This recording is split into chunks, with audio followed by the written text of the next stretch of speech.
ideja se hajt më këta janë gjithë njësoj, edhe po s'pati prova për këtë, që po themi kush e di sa të tjera kanë bërë që ne si dim, prandaj kur bie lapsi let bjerë, e pastaj generali, oficeri, ushtari, kush të dali,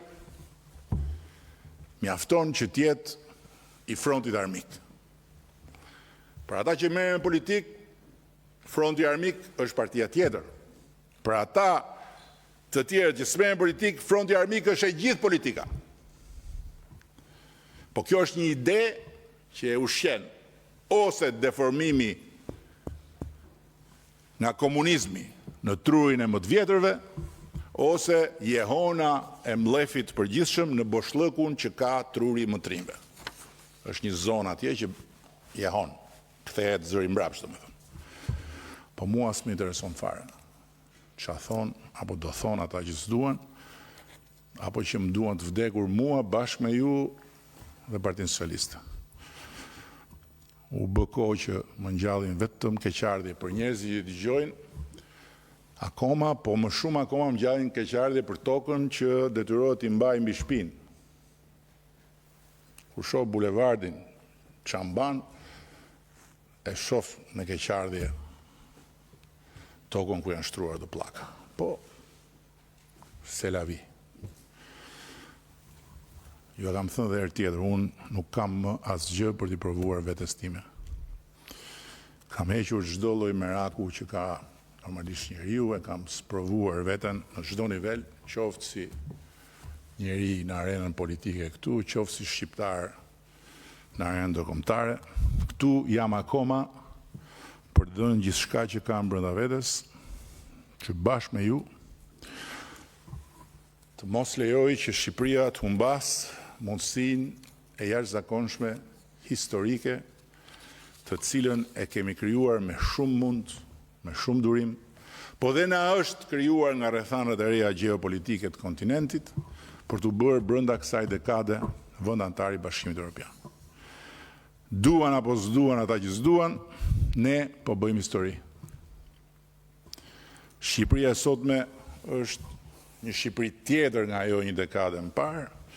Prandaj është tetë e rëndësishme që të mos e humbim për asnjë çast nga syt këtë të vërtetë.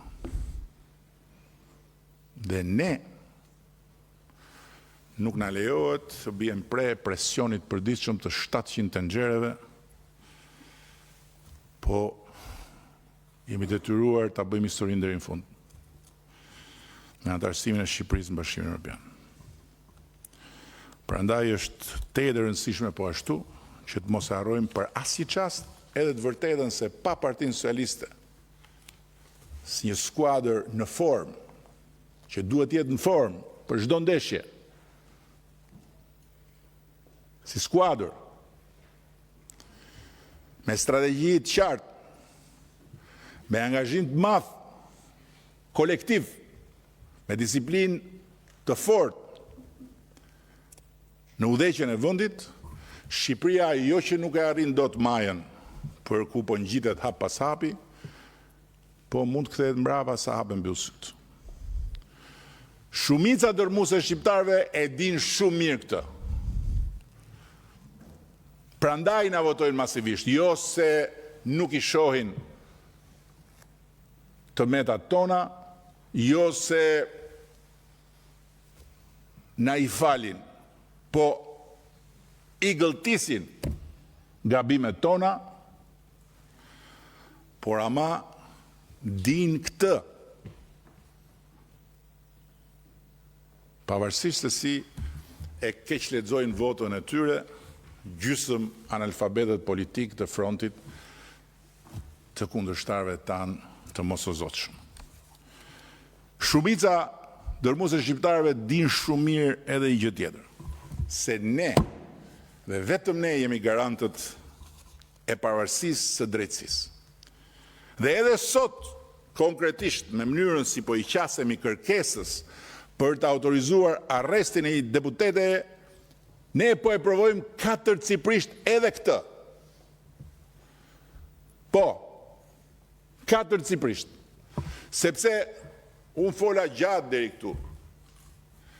por as ju dhe as kush që ka arritur dëgjoj ato që kam thënë deri tani, jo ato që ka dashur vetë të dëgjoj, nuk keni dëgjuar asnjë llaf që të lëndoj autoritetin e prokurorit, që të hedh poshtë motivin e hetimit, që të bëj avokatinë e Belinda Ballukut lidhur me çështjen, e lëre pastaj që të angazhoj këtë fuqi të madhe që merr përpara të madhe të vogël, mjafton ta vendos për t'i vendosur përballë prokurorëve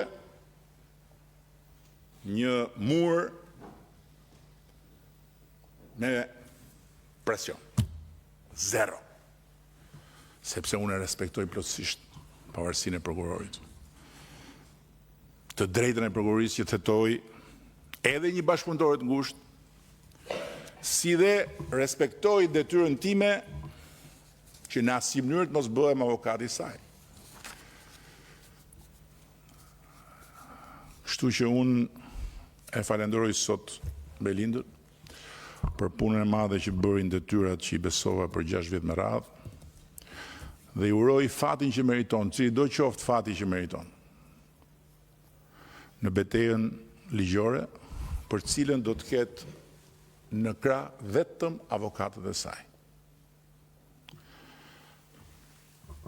Dhe i kërkoj ndjes për refuzimet e përsëritura të 3 dorëheqjeve të veta, të cilat pavarësisht interesit saj, apo edhe pikpamjes disa shokëve këtu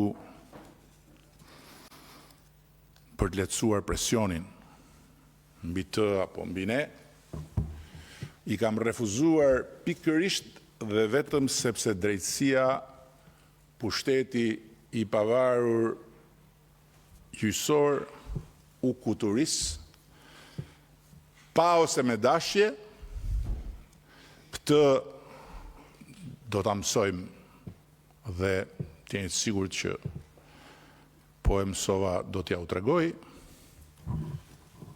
në territorin e pavarësisë së pushtetit pavarur ekzekutiv dhe legjislativ. Pushteti këtu buron nga vota e popullit. Dhe kjo për mua ishte dhe do jetë e patolerueshme sa të jem unë këtu në këtë detyrë. Të dashur deputete, besoj isha po aq i qartë sa që është i qartë dhe raporti i Këshillit të Mandateve, shkruar nga pala jonë, po besoj që dhe në raportin tjetër të palës tjetër, i keni të gjitha argumentat pse kërkesa rrëzohet. Faleminderit. Faleminderit